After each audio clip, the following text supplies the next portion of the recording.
तो ज्यादातर दुनिया के लोग तन को चमकाते हैं, तन को चमकाते हैं तो वासना में फंसते हैं। पर चमकाना किसे चाहिए? बोले चमकाना मन को चाहिए। मन को चमकाएंगे तो फायदा क्या? बोले वासना में नहीं फंसोगे, भगवान की उपासना में फंसोगे। बोलो सीताराम, जोर से बोलो। महाराज अब मन को कैसे चमकाएं? विचारों के विकारों को मिटाओ।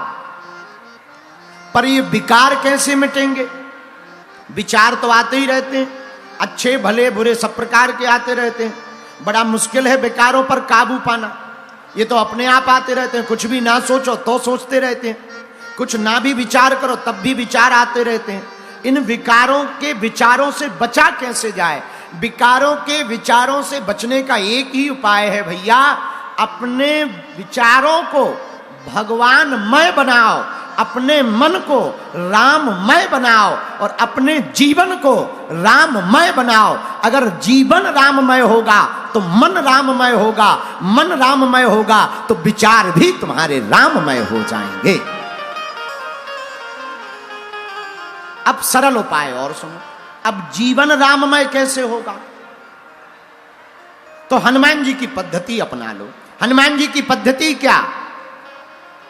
प्रभु चरित्र सुनबे को रसिया, प्रभु चरित्र सुनबे को रसिया, रसिया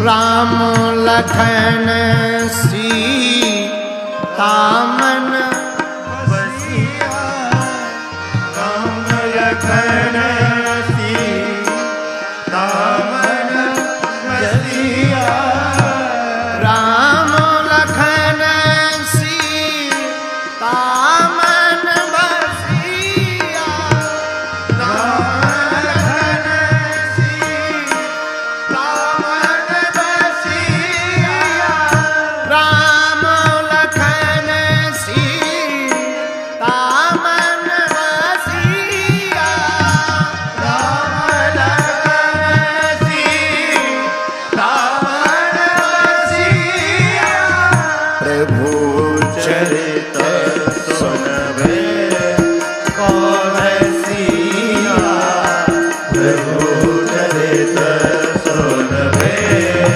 को रसिया, श्री राम जय राम जय श्री राम जय राम श्री राम जय राम मन को विकारों से बचाने के लिए जीवन को राममय करना पड़ेगा। जीवन को राममय करने के लिए हनुमान जी के चरित्र पर चलना पड़ेगा। हनुमान जी के चरित्र पर चलने के लिए सबसे पहले जीवन में हनुमान जी के चरित्र को सुनना पड़ेगा। रामचरित्र सुनो या हनुमान चरित्र सुनो, पर कथा सुनेंगे तो कथा सुन सुन कर कान पकेंगे। जब बार बार सुनोगे किसी के बारे में तो स्वभाव बस आंखें देखने को तड़पेंगी। जो प्रेम होता है वो ऐसे ही होता है। किसी के बारे में सुनो, बहुत अच्छे आदमी हैं, बहुत बढ़िया आदमी हैं, बहुत भले आदमी हैं, कहाँ के हैं? बिहार के हैं। कहाँ रहते? रामनगर में रहते। अच्छा, हम भी यही पास में रहते, चलो देख ले, तो देखने का मन करेगा। अब जब एक बार देख लोगे और राम जी को देख लोगे या उनके किसी दास को देख लोगे, आहा, जितने सुने थे उससे कहीं ज्यादा बढ़िया है। अब तो मन कर रहा इनकी ही बात करो। तो अपने आप उनकी ही बातें करने लगोगे। जब उनकी ही बातें करने लगोगे तो विचार भी राम जी के ही मन में आने लगेंगे। तो राम जी की कृपा पाने के लिए सर्वोत्तम साधन भगवान की कथा है, सत्संग है। पर सत्संग भी बिना राम जी की कृपा के मिलने वाला नहीं है। तो भैया राम की कृपा तो पाई जा सकती है, पर किसी राम जी के प्यारे की कृपा हो जाए तो राम जी की कृपा हो जाएगी। ऐसे समझो,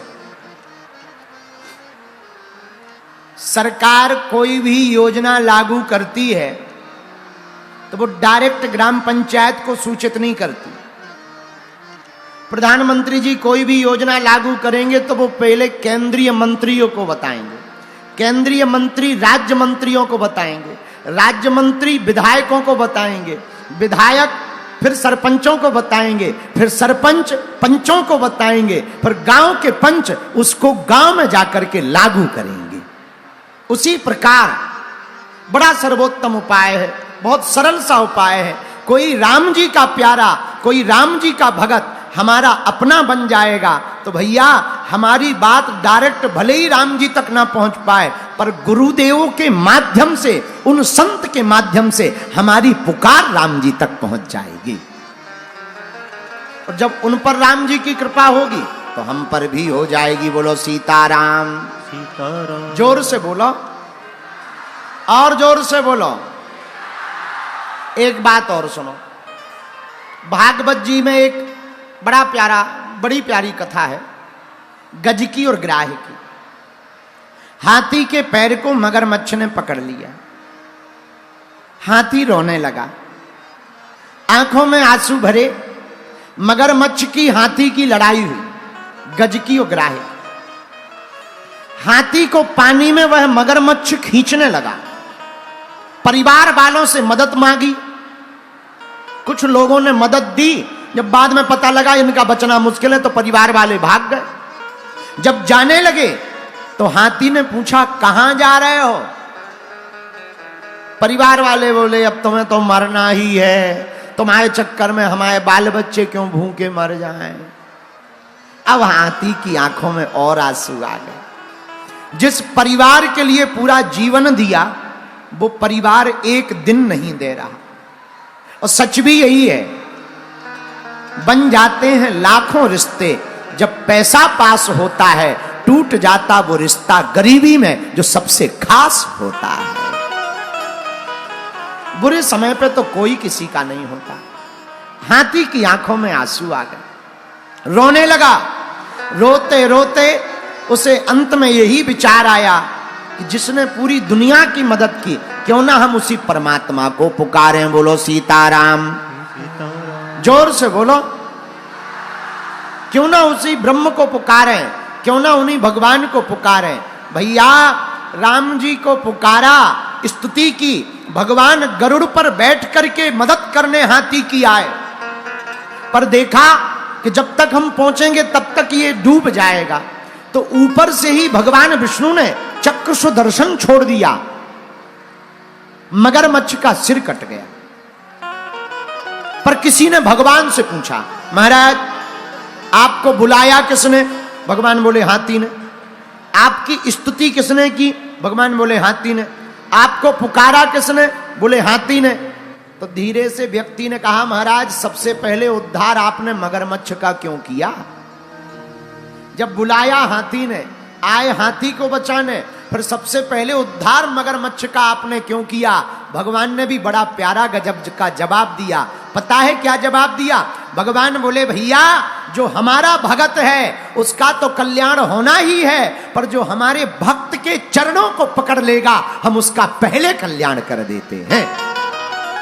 ये भगवान का स्वभाव।